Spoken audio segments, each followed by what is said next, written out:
тарона бахшида می شود به زندگی و احساس قلبی ضمیره. نام دختره یک روز ضمیره نام دختره از زندگی عادی و دردها و رنج‌های کشیده‌اش برایم قصه کرد. من دختر دهاتیم، زندگی عادیانه ولی بی‌غمی داشتم. میگوید تا آن لحظه‌ای که شوهر کردم و مشکلی و عذاب‌هایم شروع شدند. خلاص مرا در خورده با پسر تقایم به اصطلاح گهواره بخش کرده بودند. اما آنها در روسیه و من باشم اینجا زندگی می کردیم. من او را برای اولین بار در سن 16 سالگیم دیدم. سال 2014 توی اپام بود که آنها نیز دعوتی شده آمده بودند و وقتی که همدیگر را دیدیم پسندیده دوست داشتیم، آنقدر که حتی بدون یکدیگر نمی توانستیم. من برای اولین بار عاشق شدم و دوست داشتم و با هم طول 2 سال حرف زدیم. در ابتدا همش خوب بود. نقشه با هم خانه‌دار شوی را داشتیم و سنه 21 اوگوست سال 2016 با هم توی شدیم با هزار آرزوی و هوس. چو با شخصی که دوستش می‌داری وقتی خود را با لباس عروسی در کنارش می‌بینی، آن لحظه خوشبختی را برای خود احساس می‌کنی. من باشم تویم رو اینجا یا او باشد در روسیه گذران. بعد توی خیلی خوشبخت بودیم و خلاص بعد 3 ماه اویله‌داری من برای حجت‌هایم به تاجیکستان آمده 3 ماه در اینجا بند شدم و همین که دوباره به نزدش برگشتم من دیگر آدم قبلی رو در او نیافتم. او تماما دیگر شده بود. رفتارش، معامله‌اش، همش تغییر یافته بود. اهمیت نمیداد که انسان گشت. بعد 6 ماه باشد حامله شدم و تمامی هوش و خیالم به فرزندی در بطنم بوده بند بود. هیچ چیز و هیچ کس برایم اهمیت نداشت و سنه 30 دکبر سال 2018 من نخست فرزند خود را به دنیا آوردم. من احساس مادری را درک کردم.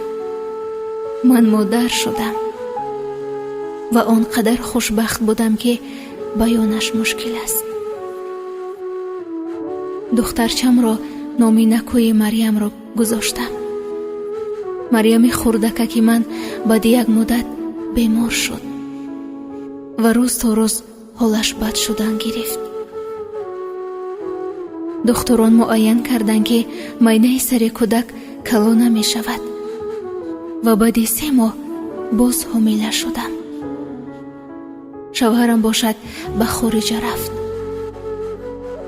خودم دانستم و دختر بیمار و فرزندی در بطنم بوده. من 9 ماه حاملگی را با 1 فرزندی بیمار در بیمارخانه ها با تنهایی پشت سر کردم.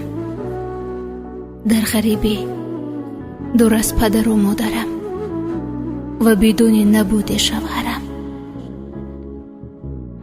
خیلی سخت بودن این روزها. همه امیدم فرزند دومم گشت که او خوب باشد گفته. او رو خیلی احتیاط میکردم و سنه 5 دکبر سال 2019 باشد دومین فرزند خود را تولید کردم. پسر بود. نامش را محمد گذاشتم. ولی صد افسوس که اینش هم سالم نبود. کودک را بعد 1 چند روز جای بیماری های وزنی بردند. او را جراحی کرده طول 6 ماه برای شکم کودک سوراخ در بیمارخانه ها بستری بود. او را همگی 4 مراتب جراحی کردیم. دختران گفتند هر دو فرزندانتان معیوب هستند. که بعد شنیدن این حرف دنیا در خیالم تاریک گشت. تمام امیدهایم برباد رفت. برای یک مادر شنیدن این حرف آسان نیست. من همه این روزها را در بدر بیمارخانه ها به تنهایی پشت سر کردم. قناتی نداشتم. تکیه‌گاهی نداشتم.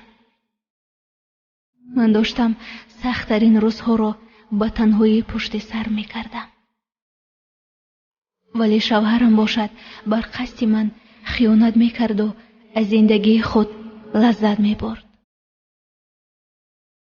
او فکر می کرد من دیده و دانسته کودکان ناسالم تولید کردم. آخر همش دست خداوند بود. من که نمی خواستم این را. من مادر بودم. من بیشتر می سوختم و رنج می کشیدم. ولی او این را نمی فهمید.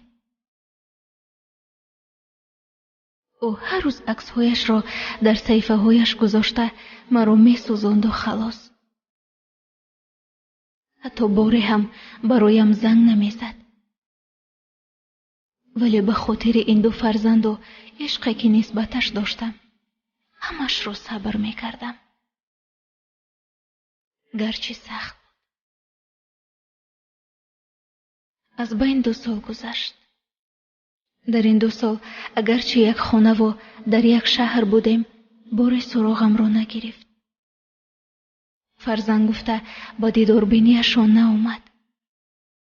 عذابهایم با این 2 فرزند معیوب روز تا روز زیاد شدن می گرفتند. آنها نه راه می گشتند و نه حرف می زدند. و بالاخره تصمیم گرفتم که بعد این قدر رنجها و بی‌پرواگی هایش از او جدا شوم.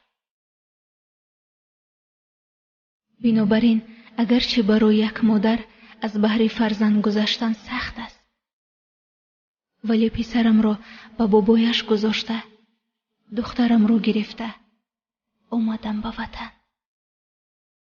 به خانه پدر و مادرم آمدم. و امروز طول 3 ماه می شود که از پسرم دورم. خیلی سخت است. جدای یک مادر از فرزند خود. حالان که معیوب است.